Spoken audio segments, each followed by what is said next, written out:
Hi, I'm Joel Jones. I own Jonesy's Inc., a company that specializes in auto restoration and customization. Now we're going to continue talking about the condition of the 65 Suburban. You want to make notes of all of the major dents and then use your own judgment on whether or not you think you can repair those dents or if the panels need to be replaced.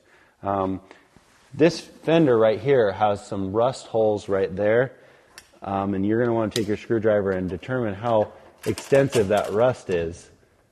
And then it also has a big dent right there and then a pretty serious dent right there. So this fender probably would be most cost effective to replace. The door, on the other hand, doors get to be very, very expensive.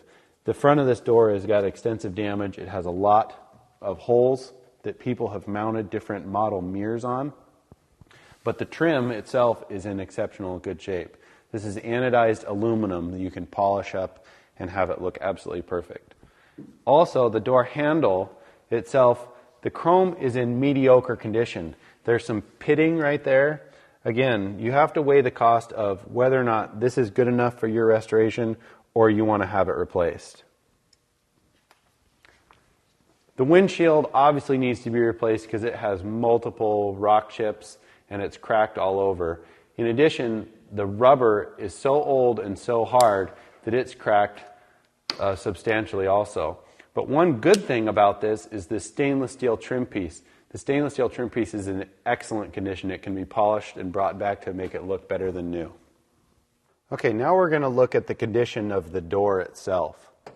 The door opens really, really well, and it closes really, really well. So the hinges on the door, you can check by shaking them up and down. These feel really, really tight. You want to check all of the functionality of the windows, the door handles, the latches, because all of that stuff is very, very difficult to find. This window works exceptionally well considering that there is absolutely no window felts in it whatsoever. The wing window is really tight. This is going to take some work and some time to get that to function correctly. Then you want to kind of move in and do some more assessment of the rust on the door. As you can see, this door is completely rusted out. I mean, there's big gaping holes there, and then there's also humongous gaping holes right here. This door needs to be replaced, but the internal workings of the door are functioning really well, and the hinges are working really well. We've got the door open, and you can see there's extensive rust in this rocker panel. The screwdriver, you can dig it down in there, and it's just crumbling with that pressure. I want to note how terribly this window rubber is. I mean, it's just cracking and falling off. So all of that is going to need to be sourced out and found so that it can be replaced. The glass itself appears to be all okay. There's some scratches, there's some dings in it. So it's going to be a personal preference on what your quality level needs to be. This is flat glass, so it can be reproduced at almost any local auto glass repair facility. You want to continue down the side noting any obvious signs of rust. This is a really common place for rust on these Suburbans. And this one is actually in really good shape. There's no major rust holes that we can see. It's completely solid underneath there. None of it is rusted through, and so that's a good thing for this rig.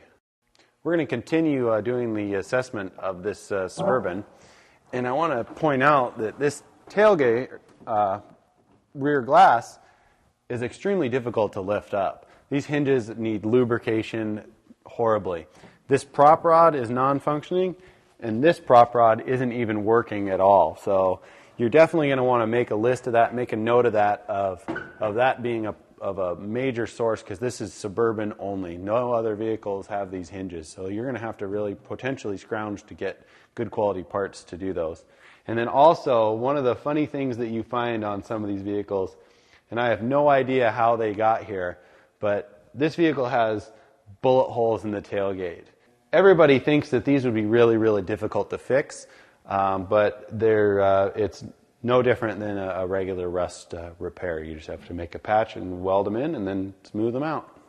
Wheels and tires are the number one thing that you can change on a classic vehicle, or any vehicle for that matter, that alter its overall appearance. It can set the mood for the whole entire vehicle. These tires are absolutely in horrible condition. They've got cracking, the wheels are, rust is flaking off of them, but the thing that you need to determine is the actual lug nut pattern so that you can go and you can shop for wheels that have that specific lug nut pattern. And you also have to decide whether or not you're going to keep that lug nut pattern or you're going to convert it over to something more common. 5 lug patterns, you can get almost any style wheel you want. 6 lug patterns are a little bit more, you're going to be more restricted. And then the tire size, are you going to have the same size tires on the front and the back, or are you going to have larger tires on the back than the front?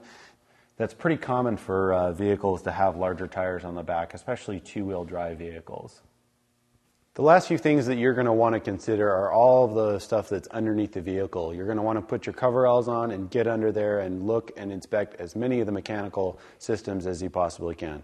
Brake lines that are rusted out, rubber fuel lines that are rotted out, and then you want to write everything down and take as many pictures as you possibly can. Because even though your time frame is going to be short when you're looking at the vehicle, you can spend a ton of time at home reviewing all of the photos and your lists to determine whether or not this is a project that you want to take on.